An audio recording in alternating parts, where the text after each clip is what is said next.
ရှမ်းပြည်နယ်မြောက်ပိုင်းလာရှိုးမြို့မှာပြည်နယ်အဆင့်ကာကွယ်ဆေးထိုးလွှမ်းခြုံမှုပိုမိုမြင့်မားစေရေး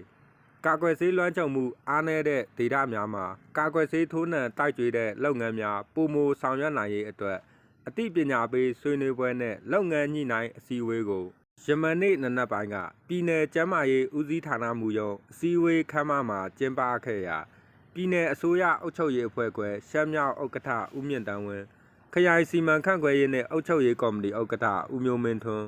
ပြည်နယ်ပြည်သူ့ကျန်းမာရေးနဲ့ကုသရေးဦးစီးဌာနမှဒေါက်တာထွန်းညွန့်ဦးနဲ့တာဝန်ရှိသူများတက်ရောက်ခဲ့ပါတယ်။ရှေးဦးစွာပြည်နယ်အစိုးရအုပ်ချုပ်ရေးအဖွဲ့ခွဲရှမ်းမြောက်ဥက္ကဋ္ဌကအမှာစကားပြောကြားပြီးပြည်နယ်ပြည်သူ့ကျန်းမာရေးနဲ့ကုသရေးဦးစီးဌာနမှကနိုင်ငံတော်ဝန်ကာကွယ်ဆေးထိုးလွှမ်းခြုံမှုပိုမိုမြင့်မားစေရေးနဲ့ကာကွယ်ဆေးလွှမ်းခြုံမှုအားနည်းတဲ့ဒေသများမှာကာကွယ်ဆေးထိုးနှံတိုက်ကျွေးတဲ့လုပ်ငန်းများပိုမိုဆောင်ရွက်နိုင်ရေးအတွက်ဆောင်ရွက်လျက်ရှိတဲ့လုပ်ငန်းစဉ်များကိုရှင်းလင်းဆွေးနွေးခဲ့ပါတယ်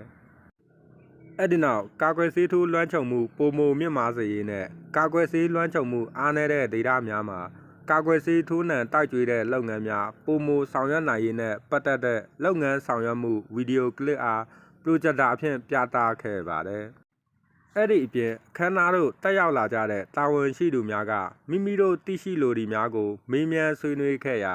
ပြည်နယ်ပြည်သူ့ကျန်းမာရေးနဲ့ကုသရေးဦးစီးဌာနမှဒေါက်တာထွန်းညွန့်ဦးကပြန်လည်ဖြေကြားဆွေးနွေးပေးခဲ့ပြီးစုပေါင်းမှတ်တမ်းတပ်ပုံများရိုက်ကူးခဲ့တယ်လို့သိရပါတယ်။ဒီသတင်းကိုတော့လာရှိုးခရိုင်ပြည်ဆက်ကရိုက်ကူးတင်ဆက်ထားတာဖြစ်ပါတယ်။